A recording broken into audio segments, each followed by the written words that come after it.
really interesting metric for a business is apologies per hour.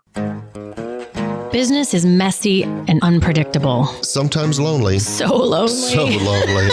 And inspiration can often come from really weird places. We pick up where the bullet point blogs and the highlight reels leave off. We start with the stories. So here's my story. I went into our bank, which, and just to say our bank is a little bit simplistic because when I started the firm, we were with, or one of the places we were with Susquehanna, then Susquehanna was purchased by BB&T, then BB&T is now merged with SunTrust and it's become Truist. And if I'm not supposed to say actual names, I apologize because this is rife with actual names. So I go into what was the SunTrust branch and is now Truist because I had to. Which is a weird name of a brand. I'm sorry, but that's just like, yeah. Anyway, sorry, go ahead. I had to wire money out for a closing. It was money that I was keeping in escrow. And I called ahead. So I called ahead and I said, look, I want to go into the branch. And the reason I had to go into the branch is because I wasn't trusting how their new platform came together. So I said, okay, I want to come in. And they said, okay, you're going to have to see Todd. It's like, okay, I can see Todd. But they're like, hey, just so you know, Todd's the only one you can see. It's like, why is that? He's the only BB&T person and you're a BB&T customer. Oh. So it's like, okay, so they haven't combined them. They combined them in the building, but the two banks, one building. Fine. So I walk in and they said, look, whenever you come in, he might be with another customer. I said, can I make an appointment? No. So I walk in, sure enough, Todd's with another appointment. The branch manager comes over, establishes, he apologizes to me, said, look, we don't have our systems together, so nobody of the 5 other people who were around in cubicles similar to Todd's can actually help me. You're going to have to wait. I'm really sorry about that. I apologize. So I wait, and I'm waiting about 15 minutes, and somebody else comes over and says, hey, I see you have a deposit to make. Can you, do you want me to do that while you're waiting? I'm like, sure. So I give it to him. They're like, oh, you're a BB&T customer. And I said, yeah. I said, no, you're going to have to wait. I said, yeah, for Todd. For Todd. Yeah. So Todd has the power. Apparently. So anyway, as I'm waiting there for 40 minutes, people are being walked out. And, they're meaning that they finished their business with other people and they're being walked out and, thank you for coming in, et cetera. Finally, I get to see Todd. And the first thing he does, because Todd's a very nice guy, is apologize for this. And the branch manager had come over and apologized, saying that their systems probably won't be integrated until February, which tells me what they prioritized as opposed to, between customers and buildings and leases and all that stuff. And so Todd gets the business done. And so finally he says to me again, hey, I'm really sorry. And I was so irritated by this. And I was saying to him, because I recognize it's just like if wait staff is coming over to apologize because the kitchen screwed up the order. It's not their fault. Right. Yep. And I was saying to Todd, it's not your fault, but please don't apologize to me anymore. I've had 4 apologies from people. I don't need more apologies. I need a better bank. That's what I need. And the branch manager came over and I was talking to him and I was like, what, and this is the point of the story. What struck me is, as I was talking to the branch manager, a really interesting metric for a business is apologies per hour. Because as I was were you at 4 or 5 at that point? Well, I had 4, but as I was sitting there waiting for Todd, and I was listening to the ending conversations of various transactions of people being walked out, when they finished, what I kept hearing is, hey, I'm sorry we couldn't do that to you. Hey, I'm sorry she wasn't available. Hey, I'm sorry our system didn't allow us to check that. Hey, I'm sorry, whatever it was. And if you have that many apologies to make, if your people are forced to make that many apologies, then there's a big problem. It is just like a restaurant. If your people constantly have to apologize that we're out of stock on this, we're out of stock on this, we're out of stock on this, then stop putting it on the menu. Right. So that's where I was going with apologies per hour. And that's the end of my rant for right now. Well, I mean, and the other thing too, I mean, there's so many different pieces to it is, I mean, it must be so demoralizing for those folks to spend all day long feeling, because the fact that they're apologizing is tied to some kind of inadequacy or lack of ability to follow through or deliver on what you know the client or customer wants. And that's not fun. I mean, it's great that they do it. I mean, it would have been a worse experience potentially, if you had sat there for 40 minutes. I mean, I guess maybe in this circumstance, maybe you would have been fine with it and it would have been perfectly fine. But they have been sensitized to the fact of how many customers are irritated, that they are all on high alert to let people, just try and salve the wait, because they've probably had people who sat there for 20 minutes and were stewing and getting angrier and angrier and angrier. So they're like, well, we should just like wing by every now and then and make sure that they know that we know this is irritating and that we're sorry and that we wish it could be better, but we don't have that option right now. And yet in a weird way, it sounds like their apologies actually I wonder if you would have been ranty if you would have just sat there in silence and waited 40 minutes and then saw Todd. Well, I don't know, because it's nuanced, because the people coming over to apologize to me had absolutely no power to change anything that was irritating me. It was not their fault. They didn't create the system. They were employees and they were thrust into the system where they know they have unhappy customers. And I guess from their perspective, they've got a choice. When you know you have unhappy customers, you can either just pretend that that's not going on, or you can address it. And so I don't fault them even for coming over and addressing it. Especially since they didn't know that you had been apologized to him multiple times. Yeah. And especially the second person was coming over. I value the fact that someone saw you waiting, thought, on the off chance I can help this person, I'm going to check in and see if I can move them through. You're like, oh, phooey, you need Todd. Okay, sorry. You want that in employees instead of just letting somebody sit there if that person could have been helpful.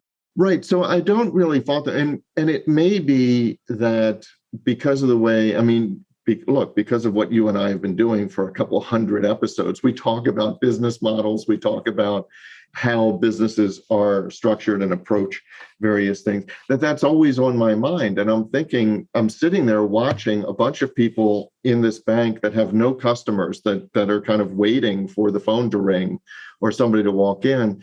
But what I have, which is a fairly common transaction for a bank to wire funds, nobody can help me. And so I'm irritated by that. That's the part that I made a note that I wanted to come back to, because I'm going to make a leap of assumption here that, the things that you needed from Todd did not equate to like neurosurgery. No. They weren't like super high level, top secret, like wiring money is wiring money. And while it's different with different banks, it's still basically the same. You put in the routing number and you put in the account number and you put in the name and then you put in the amount and then you hit go.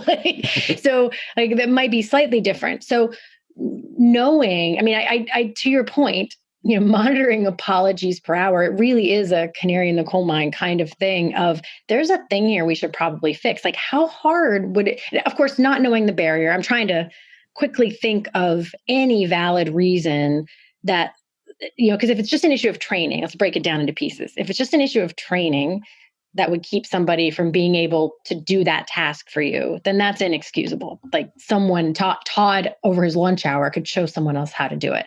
I have to assume that it somehow has to do with like authorization to get in some subset of accounts, like no one else can log into the BB&T accounts if you weren't a BB&T person or something like that.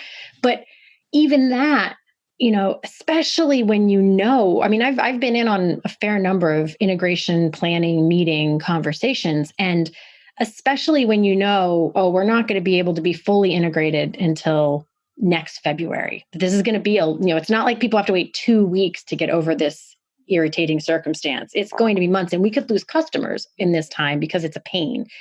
Those are the places where you try to find interim solutions for things so that you don't irritate people or to lower your apologies per hour quotient. And Nikki and I have joked about this. There used to be, and I stress the used to be, a bagel place near us. And it was kind of a joke because not every Sunday, but many Sundays I would walk in and I wanted to pick up some bagels, and Nikki likes whatever, but want an everything bagel. And with very few exceptions, most of the time they're apologizing, oh, we're out. We're all out of this. We only have these couple things. And it would be early. Sunday morning, right. Pretty much a half hour, 45 minutes after they open. And what would strike me is that the person inevitably would say, yeah, people have been asking, and I feel so bad because I've been telling people that we're out. And this happened every single week. And again, it was the apology. If you're giving so many of these apologies, if you're compelled to apologize to your customer base, not just every once in a while, somebody comes in and asks for something that's a completely out of left field item. No, like in Seinfeld, in the diner, when George asked for the lobster, they're like, really? The lobster? Nobody asked for the lobster on the menu. That's one thing. But if it's a common occurrence that you have to apologize, then I don't know if nothing's getting passed upstairs so that they could make changes, or if they could remedy that training or access or notification or put in an appointments. Even just the putting in the appointment system would be like, there's, let's assume that there's no way to get around the fact that Todd's the only dude who could do BB&T things. Well, if that's the case, then you need to be really efficient with Todd's time and make sure that he doesn't do anything else that anybody else can do, and that people can book time. I mean, the fact that you couldn't make an appointment, I understand that a tiny bit, given that, even if they had to do the appointments manually so that they could estimate how much time the person would need, because clearly that person before you needed like 40 minutes to an hour, because that's how long you had to wait, and maybe longer. Maybe that person had been there even longer. I don't know.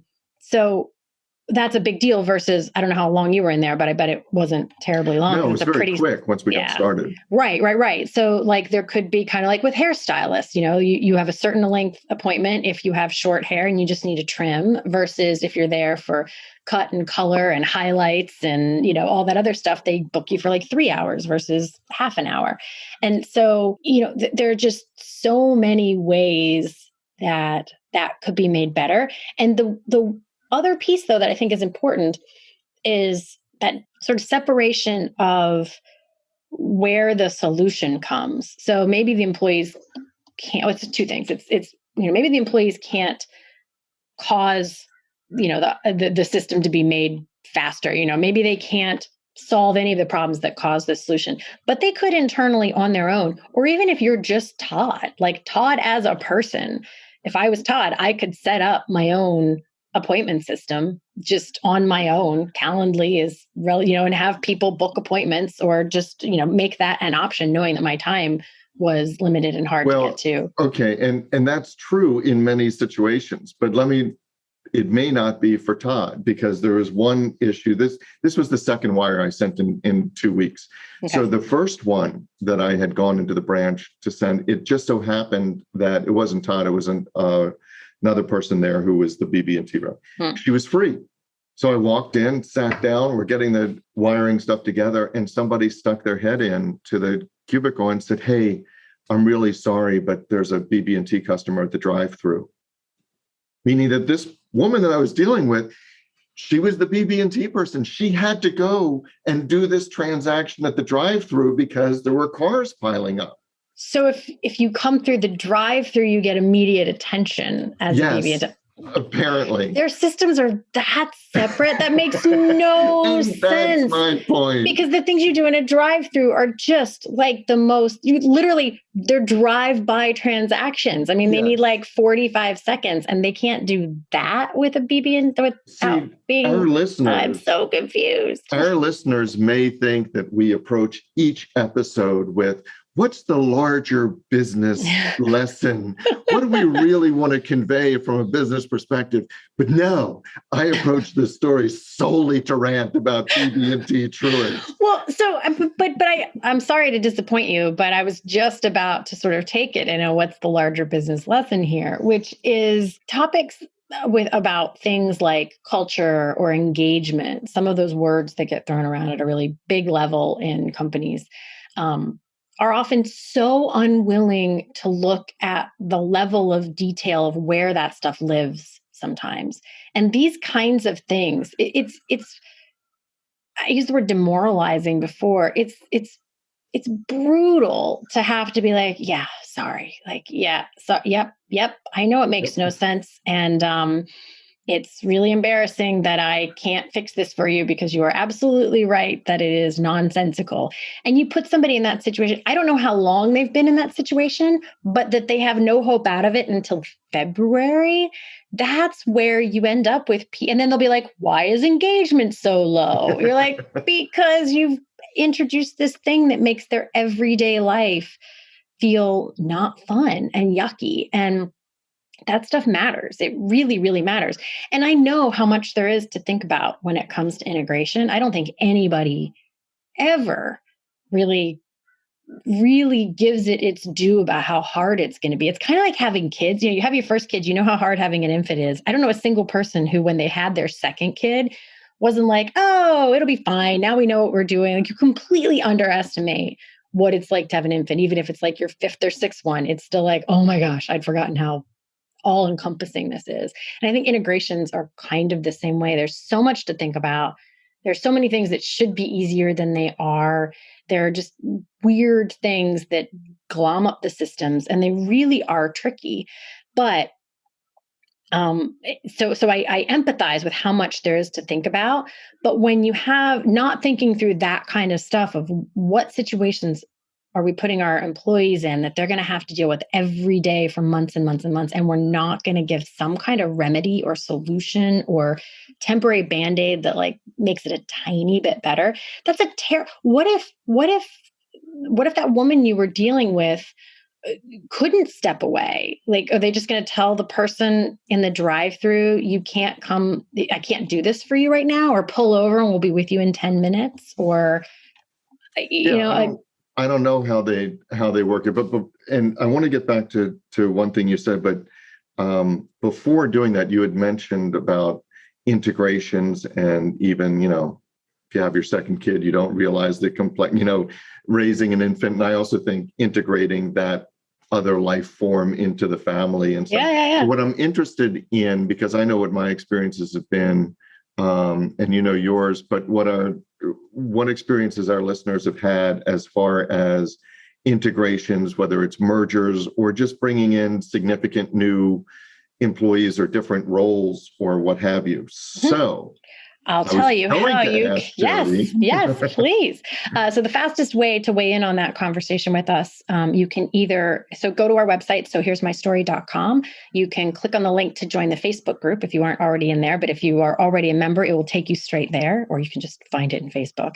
But you can also text us at 410-632-6894 to share your thoughts. You can text directly with us, and it works just like a regular text message, as long as you do the second step. If you don't do the little second step to confirm your contact information, then we never get your first text. So that's a very important thing. But so that's how you can weigh in. And we really do want to hear, we want to have it be more of a conversation. So.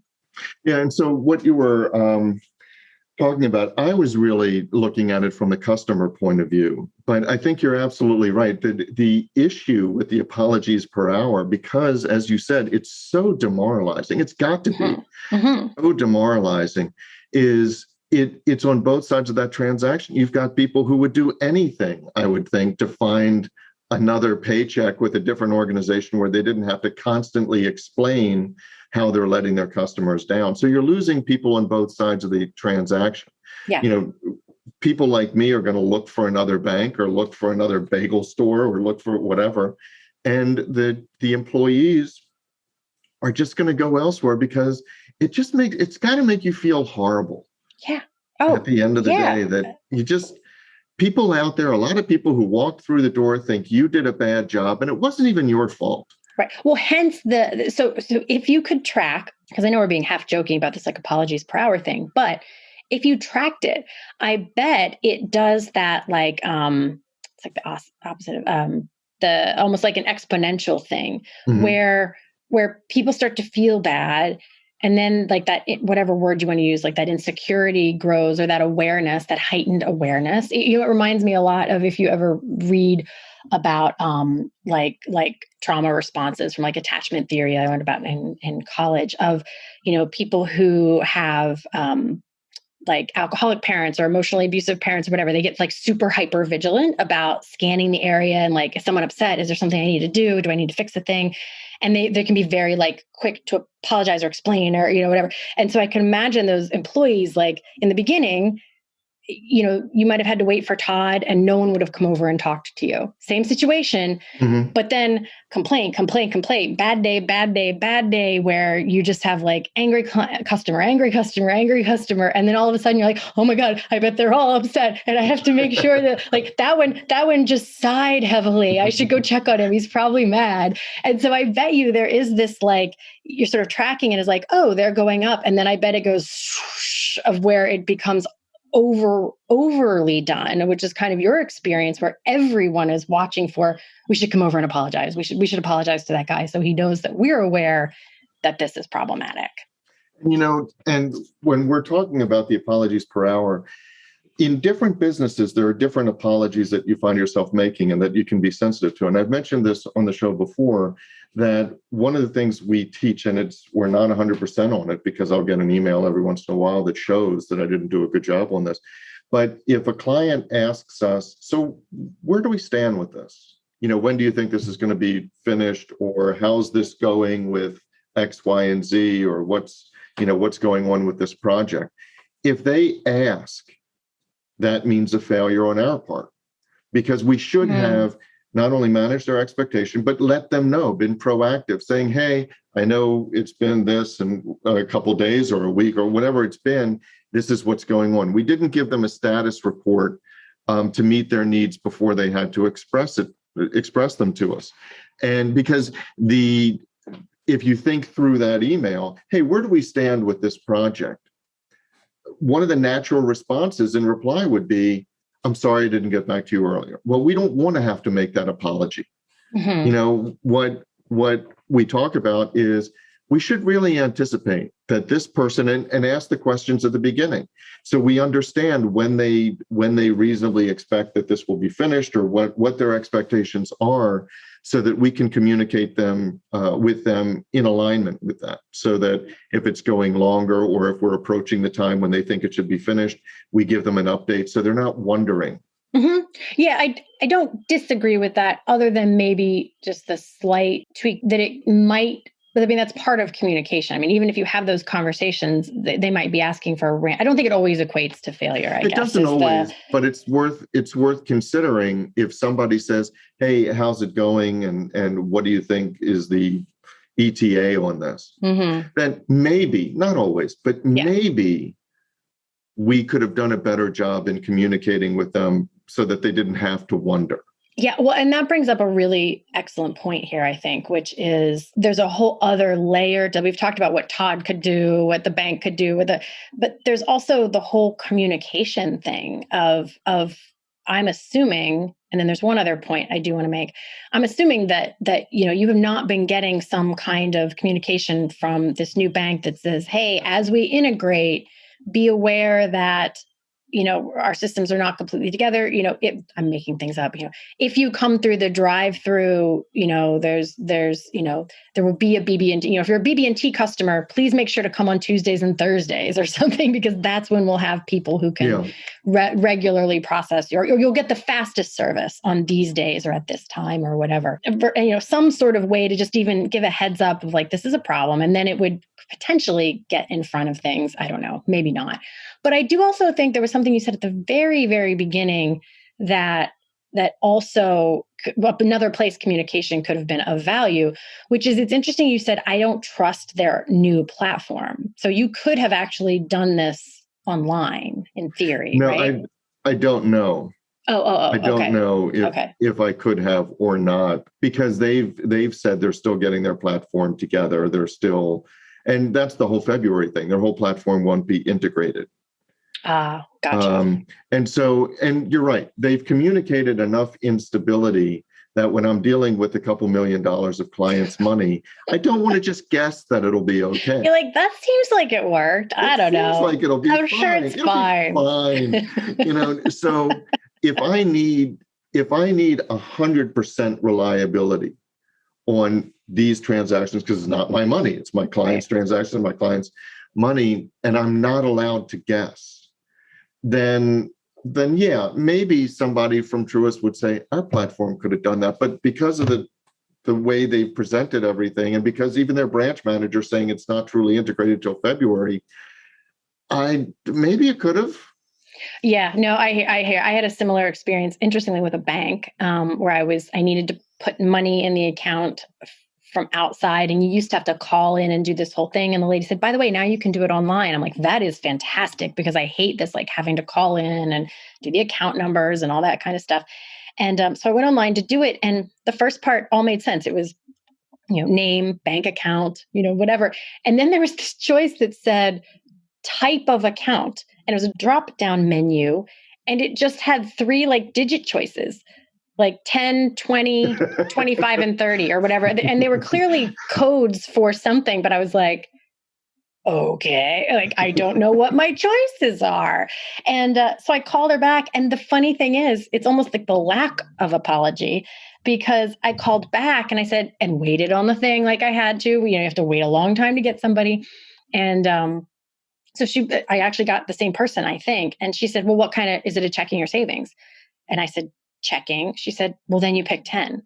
And she said it in this way, like I was supposed to know that somehow. She's like, duh, doesn't everyone know 10 is checking? And 5 would be stupid. I know. And it was just so, I was like, whereas you would think somebody who's thinking a little bit more like where you were, they'd be like, I'm sorry, I know that is not. Or when she said do it online, I'm like, by the way, there's one part that's not self-explanatory. You pick 10 for checking or whatever. None of that awareness of that customer experience.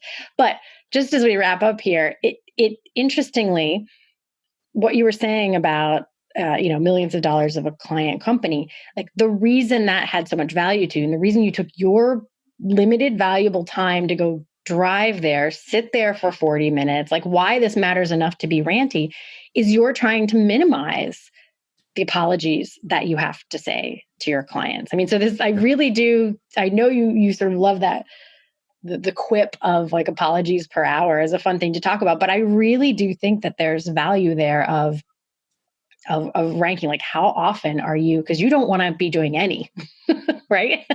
No, I do not want to apologize. Just ask my wife. I don't want to apologize. So that's our story. But the discussion doesn't have to end here. No, it does not. In fact, we don't want it to. No, we don't.